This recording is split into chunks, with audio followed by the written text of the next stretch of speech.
Hello, everybody. Welcome to another episode of Audio Signal Podcast. This is the podcast where I like to hear stories and somehow tell stories. It's a story that I tell together with my guest. And today, it's actually quite interesting because when I was reading the bio, I'm like, there are so many stories here that I'm not sure where I want to go.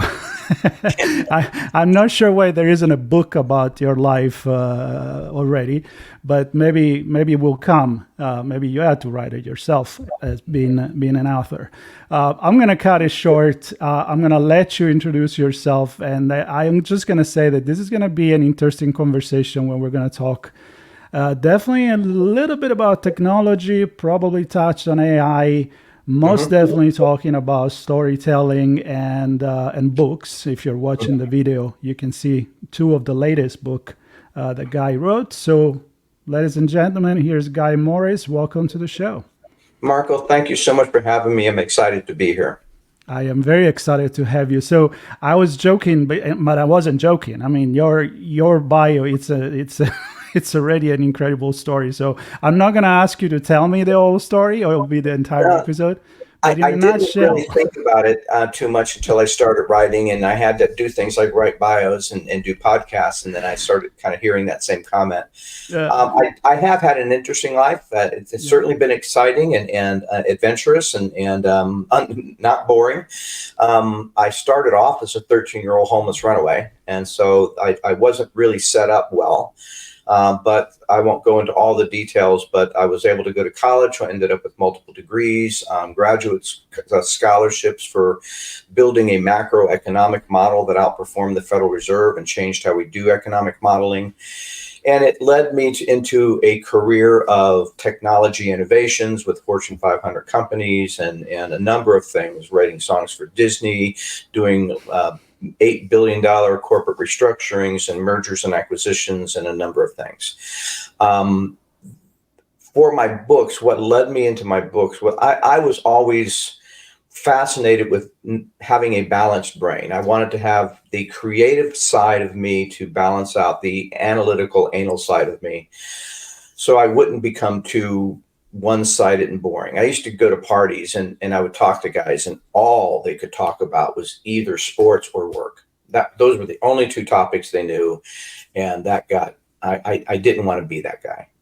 Um, I got into there was a number of things. Every one of my books requires some spark of inspiration that's typically followed up with years of obsessive research to try and understand that spark better.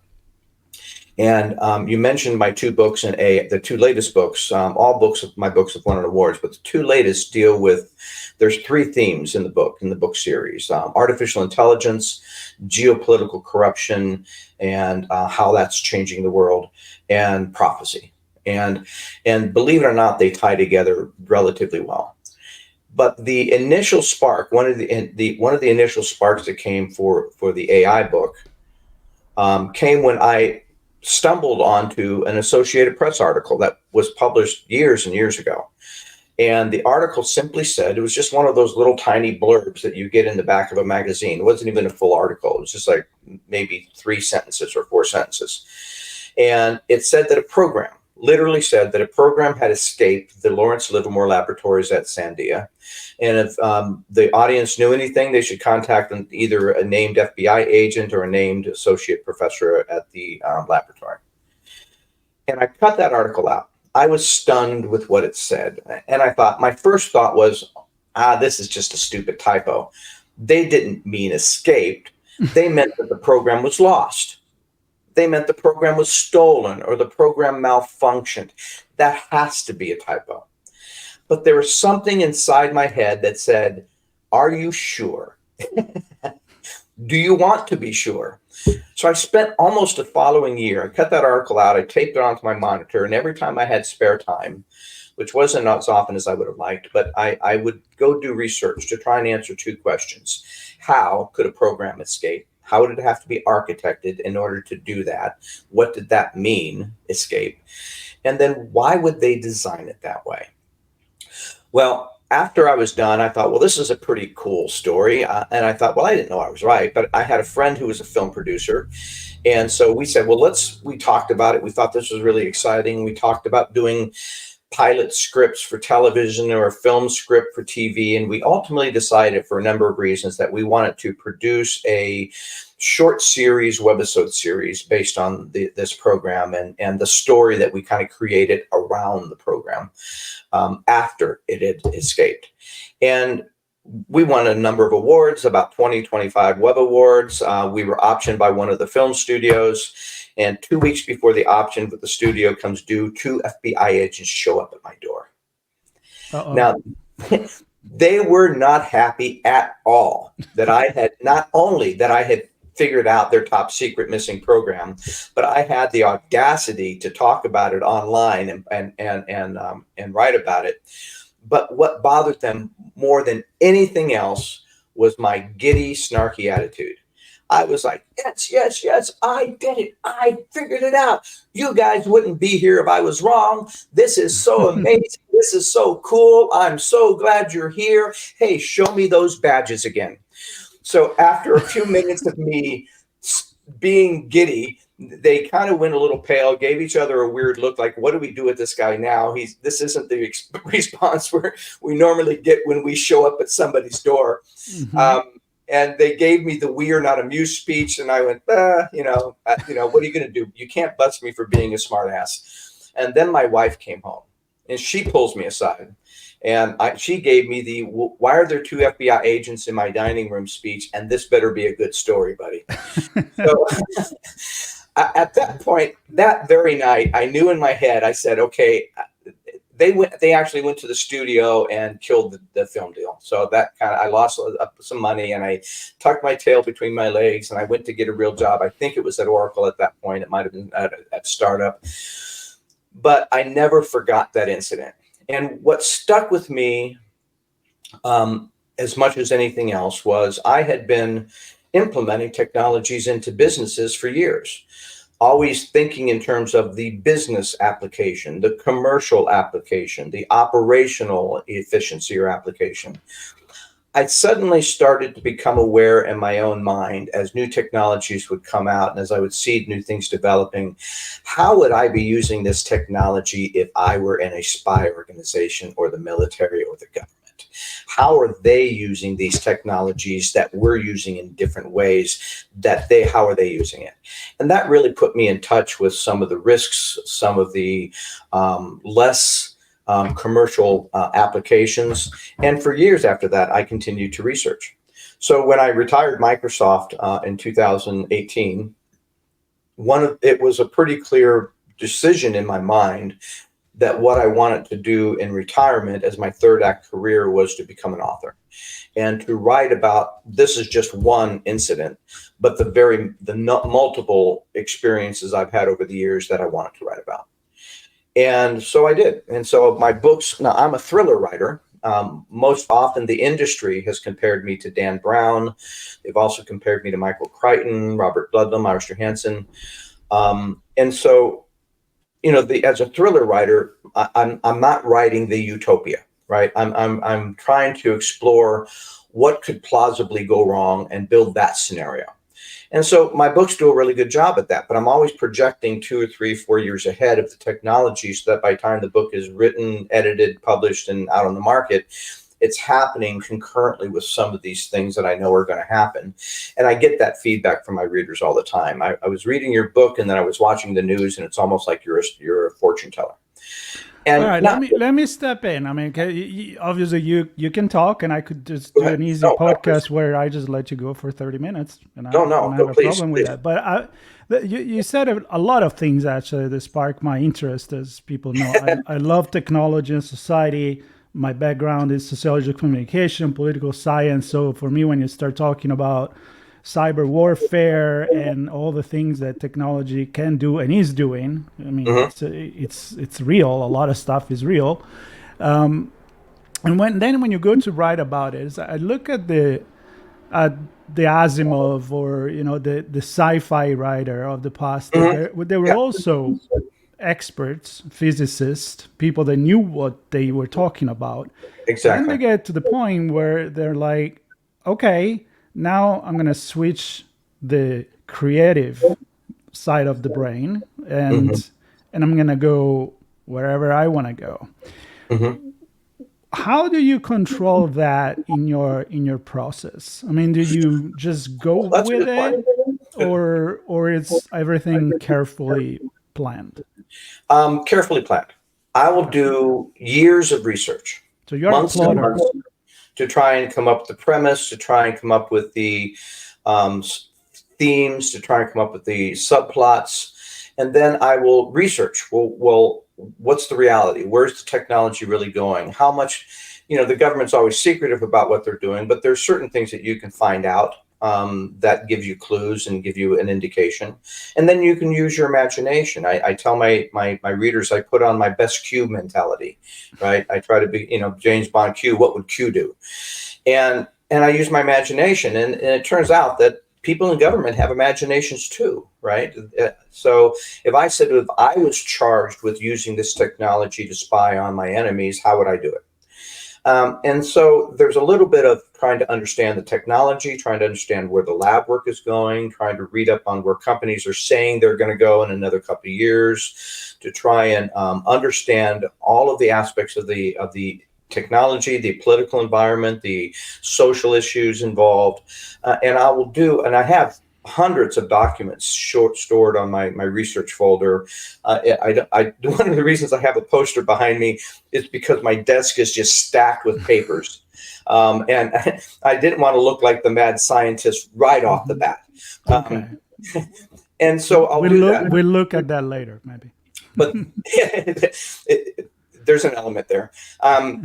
But then I will try and say, well, ultimately, this has to be a good story. It has to be an entertaining story. It can't be too dystopic, because you don't want people to fall into that trap. You can't be overly, um, you can't gloss over the real issues either, because people can tell if you're not being authentic. I believe that readers can pick out very quickly those who are authentic in terms of their writing, whether they're making stuff up out of the blue or whether there's actually based on something. And then I will go through a process for sometimes several months, of outlining every chapter, every character. What are the character arcs? What are the characters going to go through? What's the human issue that we have to address? What's the technology issue? Which character is going to own which side of the argument? What are the key technology issues that I'm going to focus on in this book, or the key social issues relative to the technology that I'm going to focus on? And I will spend months just trying to map that out, to make sure that I have at least a good beginning, middle, and end, with the right crises at the right points. But then I'll start writing. Now, typically the first draft will take me 6 weeks, 8 weeks, once I have that outline, fairly quick. But then I polish. I'm never, ever, ever happy with the first draft. And so, and Stephen King said, first drafts always suck. So then I go back and I try and fill in more research. I said, well, I'm kind of thin on this area right here, or I'm talking about this right here, but I'm not even sure I know what I'm talking about. I need to go do more research, or I need to understand that location better. So I will constantly be writing and researching through the rest of the book. And so, for example, the book that I'm working on right now, I'm just about ready to finish version 11, and I'll probably do another 3 to 5 versions before I give it to my editor. It will deal with some sophisticated issues, such as CERN experiments into creating a black hole in order to prove a fifth dimension. Fifth dimension brings in the issues of consciousness relative to quantum theory. And what does consciousness look like in humans versus consciousness that we could expect in machines? What is the path for machine intelligence to move from its current state to superintelligence, and then to sentient superintelligence? And so I'm dealing with some fairly sophisticated issues. And right now, and also from a social perspective, the push from the World Economic Forum to reset the financial governance model for the world to be based on digital currencies managed by AI. And they're looking for a major global crisis in order to facilitate the chaos, and in that reset, to basically reset that financial crisis.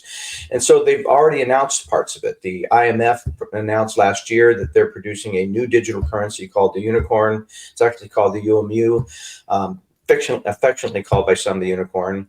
They're looking for AI components. Ukraine war might feed into that. The Israeli war might feed into that. And so I'm looking at these elements that are happening in society and how they connect together. But yeah, it's a long process, and yeah. I would rather. I'm always interested in writing a book that I'm extremely proud of, and that I think will get people to not only open their eyes, but get them to think about some of these real issues in a productive way. And I'm less interested in producing books fast as producing them well. Right. So why you do this long process? It's not like writing a short story like, hey, I have an idea, let me just put it down. Sounds good enough, looks good enough, I'm going to go for it. I mean, you have all these months of research and preparation. Does it ever happen that you get to the point where you're like, with all the research I've done, it kind of make me change my entire idea, or absolutely maybe absolutely. I don't want to go there anymore? Because it's like when you write an article about technology and society, which I do quite a bit. It's a self-reflection, and you're thinking with yourself when you're writing. Yeah. And so, tell me maybe a couple of times that this happened. I do sometimes have ideas of how I think that the story will go. And then I do more research and find out something I didn't know. Right. And that takes it into a completely different direction. And that happens almost every book. Is it a moment that you like, or is it a moment that you're like, oh, damn it, now I got to start again? It's a little bit of both. There's the aha, wow, that is so freaking cool. I cannot leave that out. And then you stop and think, oh man, that's weeks worth of work. Why do I make this hard on myself? Why don't I just write the story? Right. Nobody else is going to know. But yeah, that has happened on almost every book. With AI, with the AI book, it's happened when I stumbled onto some of the lethal weapons development that's going on in America and elsewhere. In 2018, there was a treaty called the Laws Treaty. It stands for Lethal Autonomous Weapon Systems. 140 countries signed the Laws Treaty. The United States, China, Russia, Iran, North Korea, and Israel did not, which means that each one of these countries are working on lethal autonomous weapons. Now, a lethal autonomous weapon is a weapon system that can identify you as a target, but then also has the power to pull the trigger. And the Laws Treaty says, now, currently, most of our drones don't do that. There's a human involved in making that kill decision. And that's what we want. We want to have a human accountability for anything that takes life. These lethal weapons, these laws weapons don't do that. And so there's examples of Israeli sniper AI weapons that basically can kill somebody based on an image profile. There's a drone swarm is based on a drone swarming technology that DARPA is working on right now in the Nevada desert. China's working on some similar systems and robotic systems. And so this is sort of more of the dystopic end of where AI can go. Whenever you're dealing with something that's intentionally designed to take life, that's pretty serious. And I had to change that. I also had to change in my book, The Last Ark. Now, one of the other themes that runs in through the series deals with prophecy. And whenever you say prophecy, there's always a part of everybody's mind that goes, uh-oh, crazy town, right? Crazy town coming. This guy's a kook. He's a religious fanatic. He's kind of crazy. But the way I approached it, now I did study prophecy for a number of years. And in my mind, many of the prophecy teachers were in error based on biases. I heard all kinds of religious biases and political biases and cultural biases, and they try to use prophecy to predict the future rather than interpret the present. something as it occurs. And when they do that, they almost always get it wrong. And then they get this idea of what it means in their head. And when the real events happen, they completely miss it. But I wanted to say there has to be a more objective way to validate. I hear a lot of people say we're living in prophetic times because the world is changing very rapidly, very fast, and not always in a good way. And it's scary. There's a lot of people that are nervous.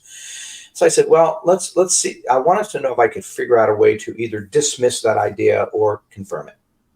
And I was open to either one. And so I was reading a National Geographic article, and the article was about fish stocks around the world. And when I was with the oil company for a number of years, I was involved in environmental studies and environmental protection and our compliance to the EPA, which I believe in, by the way. And what struck me about this article is that they were saying that in China, the US, every fish stocks, all fishing ground all over the world, the fish stocks were down by 30% or more. And I remembered a prophecy called the Seven Trumpets that in Revelations that says that a flaming rock the allegory was that a flaming rock would fall from the sky and land in the ocean. The attributes or the outcomes, the things that we should be able to understand is that a third of the fish of the sea die, a third of the birds of the air die, a third of the beasts of the land die, and 2/3 of the rivers of the earth are too polluted to drink from. Well, we know that a flaming rock didn't fall from the sky and land in the ocean, but I can show a number of environmental studies around the sixth extinction that confirms that all of those other attributes have already come to pass. So it starts to create the conversation that, well, maybe prophecy is less about how some God is going to come and destroy humanity as much as a warning about how we might be doing that to ourselves. And so I realized that I could actually calculate that. I could take prophecies and I could find their attributes. I could match those attributes to an event in modern times, or could I match that attribute to an event in modern times to get 100% correlation between the attributes and the event. And then I could calculate the probability of that event to relative known human history and geologic history. Well, as it turns out, some of these things are really, really, really astoundingly rare. Our last extinction in America was 12,000 years ago. The last global extinction, 65 million years ago. And so we realized that we can calculate whether or not we were living in prophetic times. So actually, I built a computer model. I actually designed this. I was with the oil company. I had access to hundreds of millions of years of geologic data. I was able to get access to, tons of environmental studies on species loss and habitat loss and a number of these other things. And I loaded the data into the model and I started running probability analysis and algorithms. And the ultimate cumulative effect of all of these things back then, and that was only with about 20 or 25 of the easiest to document prophecies, I'll just put it that way, was 1.4 trillion to 1 that we were living in prophetic times. Now, at the time, my thought was, well, maybe I did a math error. Maybe I built the model wrong. Maybe I made a mistake. Maybe I did data input. I put in a number and added too many zeros. I said, or if not, this is an astounding number. And it started changing my thinking, not only of technology, but of the world and how to view it. And can you define prophetic time? What do you mean exactly by that? Number of different traditions and faiths, Hindu, Christian, Judaism, Muslim, Hopi, Maya, all of them have prophecies of either a cycle of creation and destruction, or a end time cycle of some form that predicts certain types of events. And for most people, they either think that that's totally baloney, fair enough, or they see it in this hyper religious way that only one side wins and the other side loses. It's me against you, us against them kind of mentality, which is also wrong. But they have these prophecies, and a lot of people really believe in them.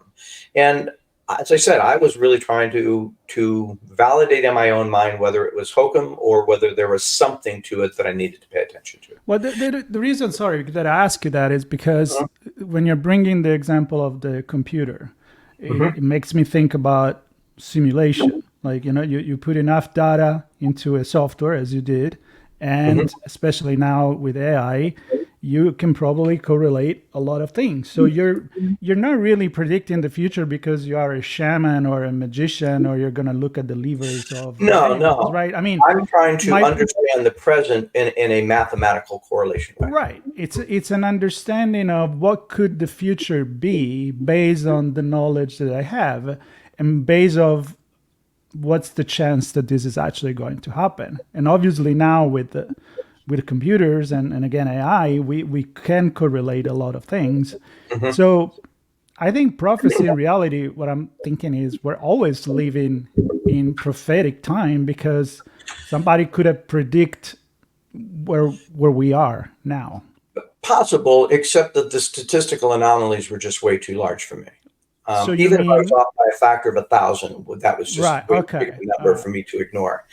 So And so it's a quantity to bring it to. it's the quantity and the level of, oh my gosh, that's never happened in history, right? We don't have any Got it. correlations of Okay. that. I'd have to go back, for example, the sixth extinction. I got to go back 65 million years to find a correlation, and and that starts to get my attention to say, what's so unique about this time? How are the dynamics of it? Now, I built complex systems models.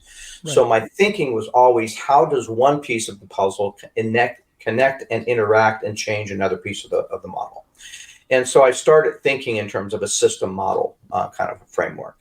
And so narratively in the stories, I give the AI the ability to decode prophecy, because it also allows me, by giving it to an AI, I can avoid issues of topics of bias and dogma and doctrine and things of that nature, and just focus on the correlations and the probabilities and what does that mean with what's going on right now. Right. And so one of the things that in my second book that you see, The Last Ark, there's prophecies about a third temple. And so one of the things that I said, well, let me go research that. Let me find out what that means. Let me find out who's thinking about it, who's working on it, what are the progress, what are the things that would need to go into that. The Ark of the Covenant was obviously part of that originally. That's disappeared. We all know from Indiana Jones, the Nazis got it, or it's, but I started And it researching melts that. your face. We know that too. Yeah. And I was actually astounded by what I discovered. And so, yes, every time I write a book, I think I have an idea of where it's going to go. And the research always deviates me from that path. I wasn't planning on talking about the CERN experiments into creating a black hole when I started my latest book. But I discovered it. It was so amazing to me. It changed my view of certain things, and I felt like I needed to incorporate it. So, yes, I do. It is an aha moment. It is a pain in the butt. It does make for a lot of work. But for me, I'm always looking for what's the most plausible, authentic, realistic scenario that I can paint around these things that will not only excite people, but really impact them, because it is real, right? Yep. Yep. And that's what I'm trying to do. I'm trying to really impact people, not as much as entertain them. So I love that you said that, because as we're getting to the end of this, although we could go for a long time, one of the things that I love to do with my other podcast, and this too, I always at the end say, I hope you have more questions now than when we started, because I want to make people think.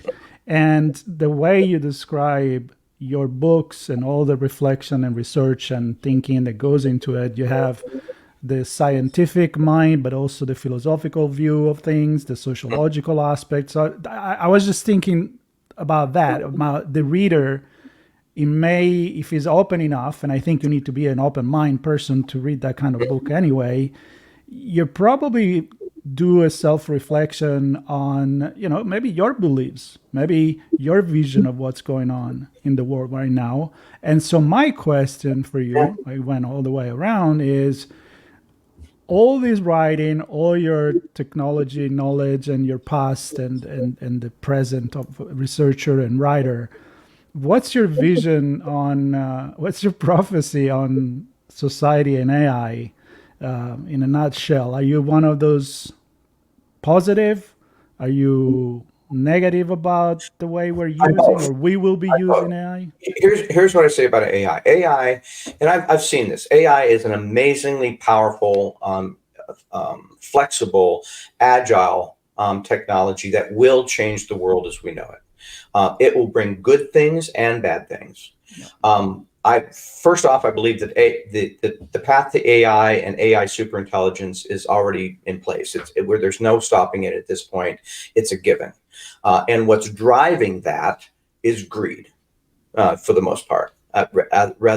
Greed is a way more bigger motivator in this model than the improvement to the human condition.